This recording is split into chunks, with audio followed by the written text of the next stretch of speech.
Hello everyone.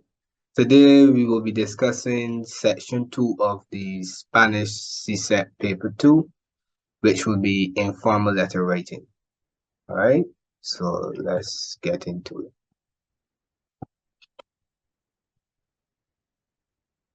Okay. All right. So CSEC Spanish informal letter writing. So today I'm going to show you how to actually construct your letter. This will include the relevant information, the structure, and I'm going to show you 2 examples of letters, okay? So let's go. Of course, I have to give credit to Bing Images because this was the source that I used for the image. All right. All right. All right, so let's begin with the structure. So for your letter, you need to have 3 paragraphs. And these 3 paragraphs would include an introduction, a body, and a conclusion. And of course, later on, I'm going to show you what information should be placed within each paragraph, right? The format of date, salutation, and closing are also important. I'm sure many of you would have written letters throughout your life. So of course, you know, there's a particular format when it comes to writing letters. For example, the date, the address, you would know those details already, but it's just that you have to know how to do it in Spanish. So this is an important point, given that it's an informal letter, the way in which the recipient is addressed should reflect that. So because you're writing to a familiar person, you would use the to. Although usted is used more, it can be used for if you're being polite, but the standard will be to because this is informal, right? So structure-wise, you need to have an introduction, a body, and a conclusion, right? So when it comes to formatting the date and the salutation, the date is going to go in the right-hand corner. So you see what I have here? The date is going to come in the right-hand corner, and the format is going to be the day, which should be the day of the week, followed by the date, right? So we come to the right-hand corner and we have jueves 26 de enero de 2023, right? So you start with the day, then you put the date afterwards, right? Now, usually the days of the week are used lowercase with those, but because this is the start of the sentence, right? You can capitalize it. All right, so once we have written the date using this format, we go to the left-hand corner beneath the date, right? And we put our salutation, right? And depending on the person who is receiving this letter, we are going to have to modify our language to suit that person, right? So let me show you what I mean. So this is how you would format the date and the salutation. Now, with the salutations, as I was just mentioning, if you're talking about male, you would use querido. And if you're talking to a female, you would use querida, right? And if, of course, if you have 2 males, it will be queridos.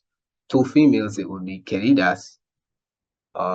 If it's a male and a female, you would use queridos, right? The masculine. So these are 2 ways that you can salute a person in an informal letter. You can either use querido or you can say hola, and of course you use it if it's followed by the name of the individual, right? Same thing with querido. So if I'm writing a letter to Susana, I would say querida Susana, because Susana is a girl, right? Or female. Or I could say, Hola, Susana, right? Hola, followed by a comma, and then put the name of the individual. Both of these salutations can work for an informal letter, right? So we've done the date and the salutation. Now let's start to write the actual letter. So the introduction should commence with a greeting, and then the purpose of the letter should be stated. Yes, you have to have manners, of course. So you greet the individual, and then you state the purpose of the letter, right? Because that's the most apt way to introduce the to introduce the topic, right? So stating the purpose will give brief details about what will be explained later, right? So the person should know, well, should have an idea of what will come later. So appropriate greetings would be ¿Cómo estás? ¿Cómo te va? Or ¿Qué tal? Of course, ¿Cómo estás? And ¿Cómo te va? Could change depending on the amount of people to whom you're writing, right? This is assuming that these are going to be this is one person that you're writing to, right? ¿Cómo estás? Or ¿Cómo te va? Right? But if you are not sure, just use ¿Qué tal? That could apply to one person or many people, right? So we begin with a greeting. So we are continuing, of course. Once you greet the person, you can use any of these. So tanto tiempo, long time no see. Espero que estés bien. I hope that you're well. And that is one that can change, of course, if you're talking about more than one person. Espero que todo vaya bien contigo. I hope that everything is going well with you. Espero que estés bien al igual que tu familia. I hope that you, as well as your family, are well, right? So these are expressions that you can pretty much memorize, right? And they're very useful for the introduction. Now, we know that we've concluded with the greetings. We need to state the purpose of the letter. And of course, we're not going to go into too much detail right now. We just want a summary of what's going to come, pretty much, right? So how do we do this? Well, there are a few ways. Te escribo para contarte sobre. I'm writing you to tell you about, and then of course you would mention whatever it is. Te escribo porque, I'm writing you because, blah, blah, blah. Tengo que contarte sobre. I have to tell you about. So these are expressions that you can use to introduce the purpose of the letter, okay?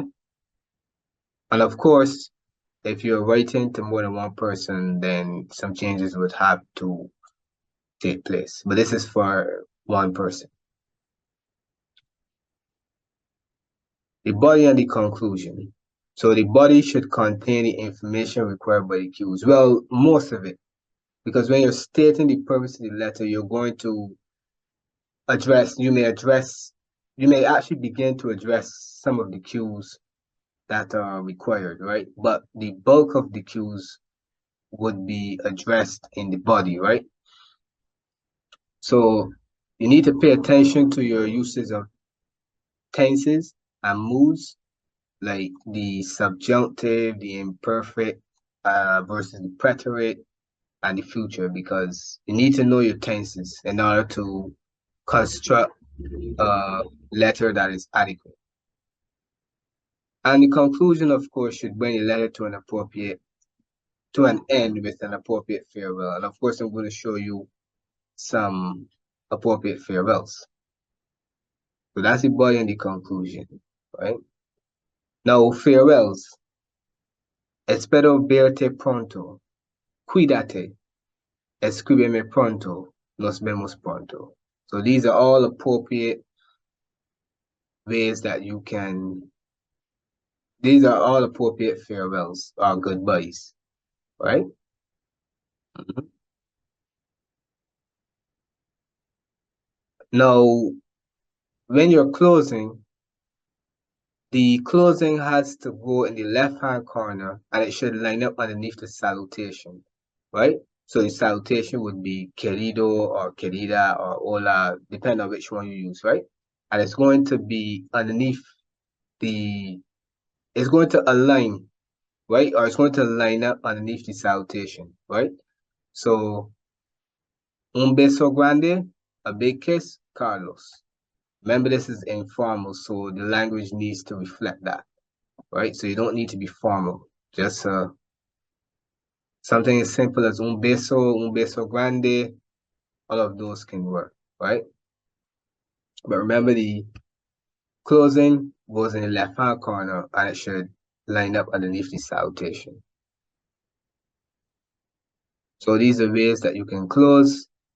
Un abrazo, un fuerte abrazo, un beso, besos con cariño, con amor, afectuosamente. Of course, there are more, but these are the common ones, right? You don't need to hurt your head with closings, right? Any one of these will work, right? Yes, so let us continue. Now, we're actually going to get into an example now. So let's read the instructions. Use the following outline as a guide to write a letter of no more than 130 to 150 words in Spanish. Use the tenses appropriate to the topic. You will be penalized for disregarding these instructions.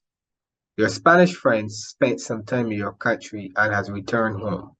He or she left before a big concert was held.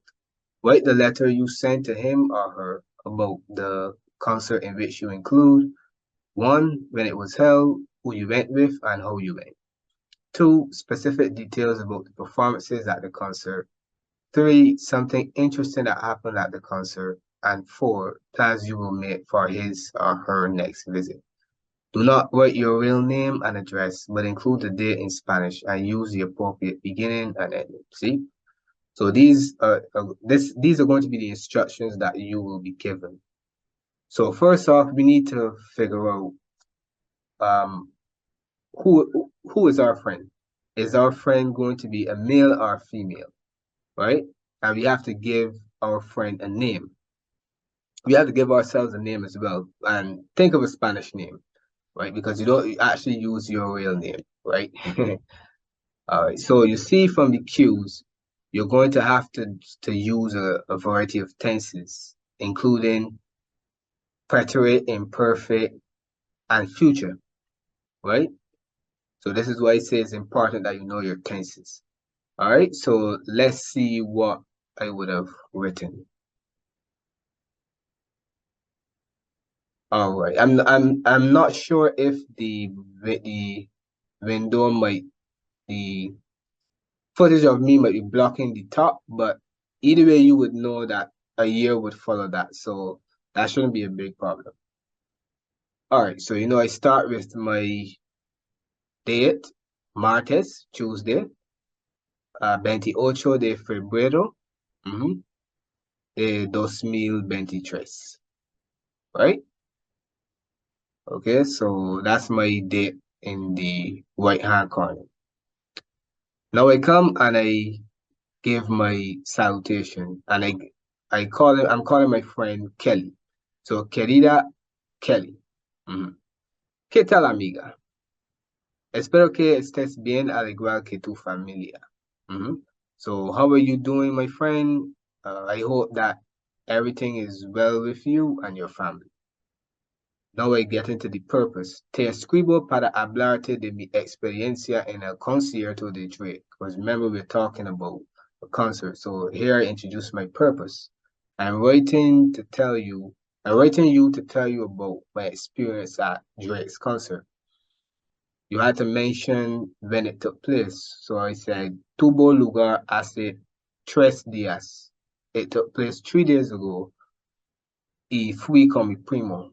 Once again, as I would have told you earlier, that in the introduction, you will start to respond to the cues, right?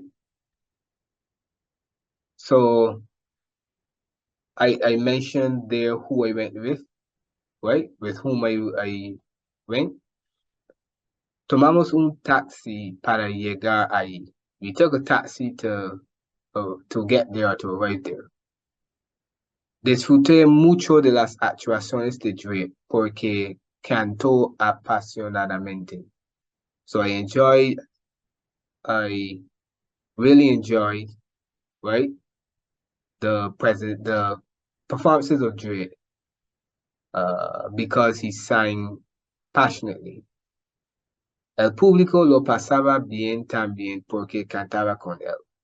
The public or the audience was having a good time as well because they were singing with him. El público is singular, so of course you have to keep it in singular, even though the translation, although I said they at the end, but it's really a collective noun. So the audience was having a good time because it was singing with him, not they. It was singing with him, right? So let's get into the body. Sin embargo, hubo una pelea entre los aficionados. So the part about, let me go back a bit. So the part that talks about the performances of Drake, now that is being specific about the performances. That will respond to that cue. Sin embargo, hubo una pelea entre los aficionados. Now we're getting into the part about something that happened. Por desgracia, so there was a fight among the fans. Por desgracia, algunas personas resultaron heridas. So unfortunately, some persons were hurt. Mi primo y yo nos distanciamos de la pelea cuando empezó porque esas personas eran locas y no queríamos tener que golpear a nadie. So my cousin and I, we distanced ourselves from the fight because I steered clear when it began because those persons were crazy and we didn't want to have to hit anyone, right? So we come to the last paragraph. So we conclude and then close. A pesar de la pelea, lo pasamos bien. Despite the fight, or in spite of the fight, we had a good time. Cuando regreses, voy a asegurarme de que podamos asistir a un concierto juntos.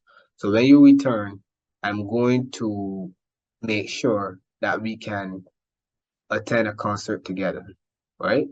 So now you're talking about plans for the future, right?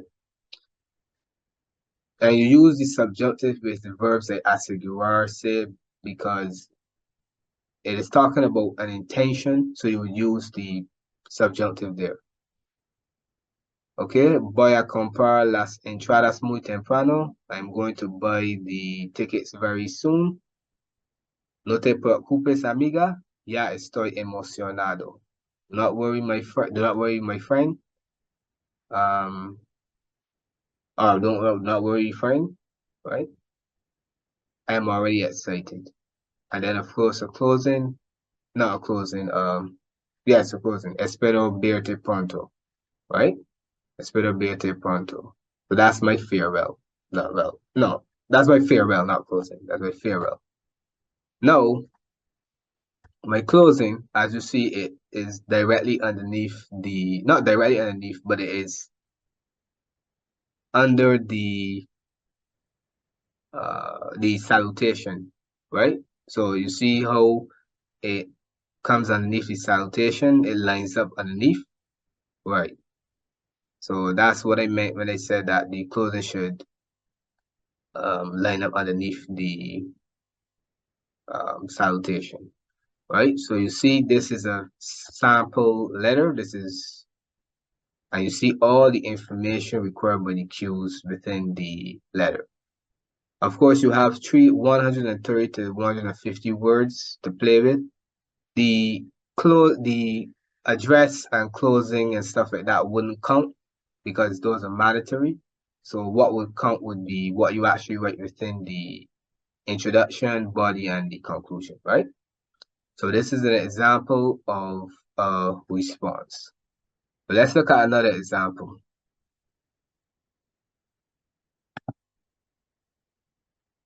And of course, this is vocabulary that would have emerged from the letter that I wrote. Now let's look at a second example. I want to read the instructions in bold. Just read the actual scenario. I'll just read the scenario. You have just returned home after spending a lovely holiday at your friend's home in a Spanish-speaking country. Write a letter to your friend's parents in which you greet and thank them for their generous hospitality. 2, explain where you enjoyed your stay. 3, state something you would have liked to do during your visit. And 4, mention the plans you are already making for when they come to visit your country. Right. So that's the information that you have to use, right? So this time you're writing to more than one person, and parents would be a mom and a dad. So you would use him. If you use querido, you would use the masculine plural, right? Male and female. So once again, I start with my date, jueves 2 de marzo de 2023. And I have my salutation. Queridos Juan y Mariana. So Juan is the father, Mariana is the mother. ¿Cómo están ustedes? Right? So that is, I'm using the ustedes form, obviously, because we're talking about more than one person now. So, ¿cómo están ustedes? Espero que estén bien. I hope that you are well. Les escribo para agradecerles su hospitalidad. So I'm writing you to thank you for your hospitality. Eran muy complacientes y disfruté de mi estancia ahí. So you were all very, accommodating, complacientes, accommodating, and I enjoyed my stay there. Right? So I greeted them and I wrote the purpose of the letter, right?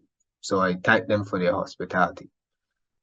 Now I get into what I enjoyed about my stay. Antes de nada, me gustó la comida porque estaba muy rica. First of all, I liked the food because it was very rich, very delicious rather. Además, disfruté de las fiestas porque eran muy animadas. Moreover, I enjoyed the parties because they were very lively. De hecho, lo que más me gustó fue la amabilidad de los lugareños, puesto que siempre estaban dispuestos a ayudarme. In fact, what I liked the most was the kindness or friendliness of the locals, lugareños, given that they were always willing to help me. Aunque lo pasé bien, me decepcionó no poder visitar lugares de interés como el museo, ya que tengo una pasión por la historia. So, although I had a good time, I was disappointed not to be able to visit places of interest like the museum, given that I have a passion for history, right? So we continue, we come to the conclusion. Sin embargo, habrá más oportunidades en el futuro porque voy a visitar ahí de nuevo. So, however, there will be more opportunities in the future because I'm going to visit there again. Estoy planeando algo especial para ustedes. I am planning something special for you. Cuando visiten mi país, visitaremos muchos lugares, especialmente las playas, porque sé que a ustedes les encanta nadar. So when you visit my country, we will visit many places, especially the beaches, because I know that you like to swim, right? Or love to swim, rather. Espero verlos pronto. My closing. And you would have seen in the last paragraph that I would have told them about my plans for the future, right? And I had an appropriate farewell. Espero verlos pronto. Con cariño, Jorge. And of course, Jorge is me. All right, so as you see, there are lots of tenses. You see the subjunctive being used, you see the imperfect and the preterite being used, and the future. So you see like 4 tenses being used within this letter. This is why it's very important that you have good command of your tenses, right? Because those are going to help you construct a letter that flows, okay? So that was 133 words. There's some vocabulary that emerged from the letter. All right. Okay. So that brings us to the end of this presentation. I sincerely hope that it was clear and that you understood everything. As always, gracias por ver y adiós.